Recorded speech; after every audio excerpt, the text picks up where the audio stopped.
using existing reports. So I suppose the goal is all this knowledge we're giving you is the goal is to learn how to create these, use all these techniques and create your own reports in sophisticated ways. But another way of learning is to work from models. And luckily there are a lot of models you can work with in analytics, either created by Ex Libris or other libraries. So that's what I'm going to talk about. That thing has to stay there. Copying and modifying pre-existing reports. Alma Analytics allows reports to be shared among its community of users. Sometimes it is easier to start with an existing report and then to modify it instead of building one up from scratch. So we're going to look at how to work with pre-existing reports. What types of reports can you find? Two basic types of reports. There are what they call the canned reports. That's kind of terminology from Voyager times. Those are reports created by Ex Libris, located in the shared folders /Alma location. I'll show you that later. And the other type would be reports created by other institutions or consortia. And here are the paths to look at those two types of reports. So two approaches for this. One thing you could do is just to browse and see what's available in the community. This is the non-targeted approach. Sometimes you can just find things you maybe didn't even know you could do by seeing what other people have offered up. So to do that kind of browsing, I'm going to go back to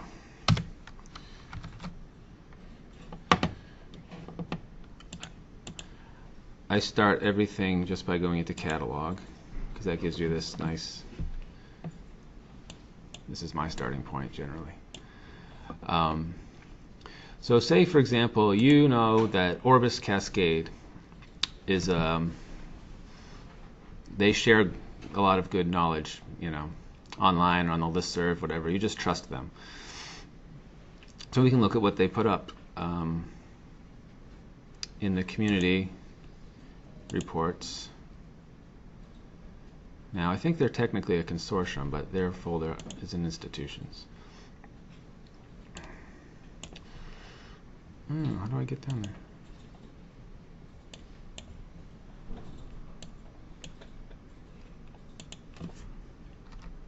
Okay. All right, so there's their, you know, you can see all these other schools that have put their stuff in the community. You know, pick one. You could spend an afternoon just looking at what's in the community, which is kind of what I did when I started with analytics.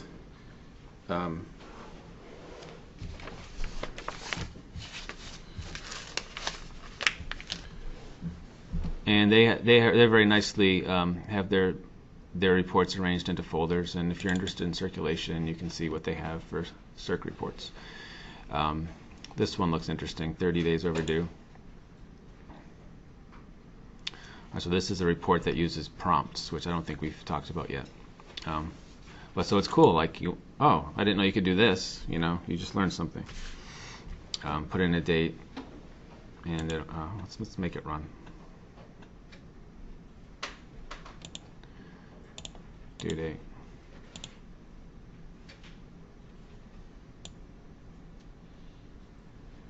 What's a good patron group? Basic? Okay. I think so.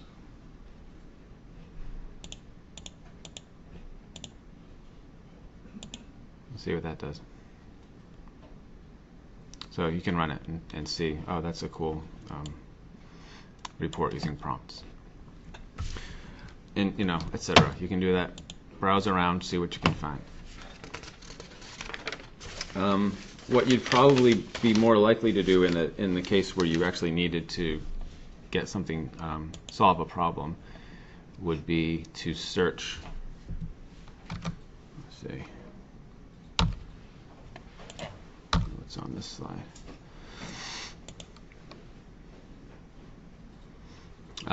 Search the community.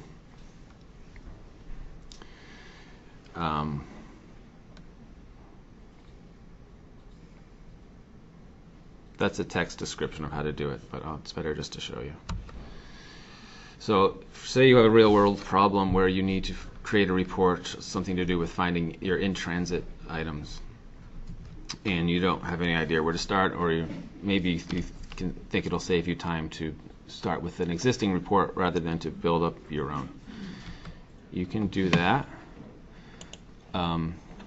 using the search function. I'm going to go back from start again. Catalog. So you can start at the very broad level. If you highlight, just click once on the shared folders, and then click the binoculars.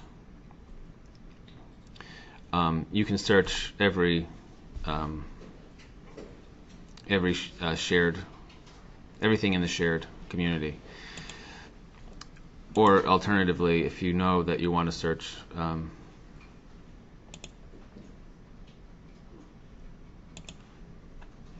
say Edinburgh, and you highlight their folder and click the binoculars, it'll show you that it's just going to search in there. Searching out exact language of the title of the report? It's going to search by the, yes, the not the contents of the analysis, but how they're labeled, how they're titled. Yeah.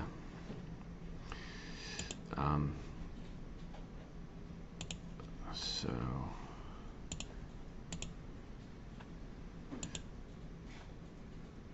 what was my example?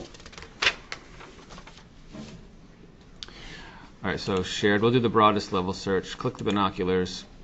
You can put the words in transit and just see what people have shared using that in the name of the analysis. I pretty much always leave this at all. I don't even know what most of this stuff is, but you can, if you know, you can search for dashboards, which we're going to talk about later. I wonder if it would run faster if I made it analysis. So you can just search for analyses or all, either one, in transit, searching all the shared folders. And depending on your keywords, it could take a little while, because there are a lot of reports in the community. I'll just let that run for a minute.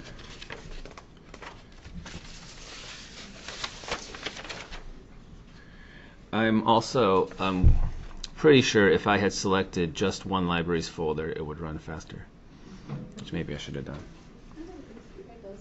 Oh, I got it. In transit.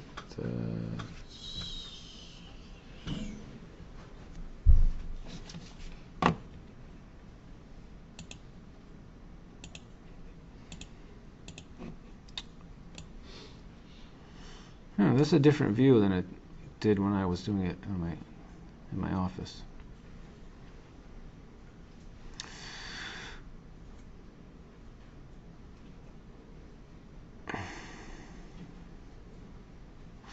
Okay, somehow you can change this display so that it lists, oh, maybe it's to show more details. Hold on.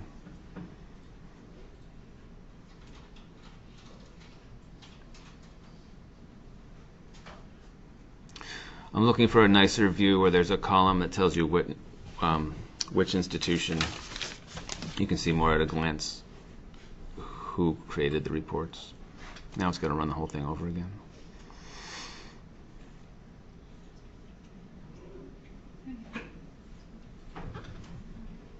Okay, that didn't do what I wanted. Anyways, say you like this one. Yeah, it's typical to see a lot for some of these, and often to see them repeated with the same name. Like, I think these reports get shared around a lot and people don't change the names, so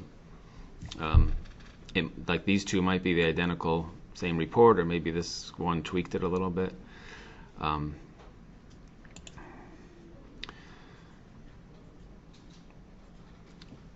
So this is helpful. They've kind of showed you how to do it. This one has one of those SQL statements built in that Kim was talking about. And you can look at the results in your database. And there's all your in-transits. Now, if you like this report and it's something you think you're going to use locally, very important, you want to save a copy before you do any editing on it, because you can change their actual report in their shared folder. So get in the habit of doing that before you make any, even before you do any testing. I mean, it won't break it if you don't hit save, I suppose, but you might forget that you didn't save it to your own file, and it's just good practice to right away do save as. And you're going to go back up to my folders, and sorry, whoever's account this is, you have to delete it later. So now you can work on it, and add your own location codes or whatever you want to do, or just run it as is.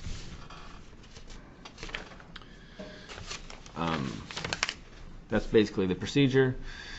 The only other thing I wanted to show regarding this was, so we've looked at the community, and so that's this, whatever's in this folder. The one that's Alma is the canned reports that Ex Libris has made kind of in anticipation of what they think customers are going to be using. When we were back in Voyager, the only reports you could get to were the canned reports within the Voyager reporting. So now we have this other option to see the community shared. So this is kind of the same concept as that. This is everything the vendor is giving us in advance. And they share some other things. So they, explore these two. Just going to look at one. And we have to assume that if Ex Libris has designed these, that they're good, well thought out, well tested reports. Like this one gives you a nice visualization. And if you were really curious about how that was set up, you could look under the hood, as they were saying, and figure out how they got that graph to show up, and just kind of learn by exploring what's already out there. Joe, I have a question. Mm-hmm. If you get one like that and you get it like the way you want it and you like it, are you able to put that on your on the home page as a widget? That is what I'm talking about when I come back between Okay, great. after Rebecca. Yep. I'll wait then. All right.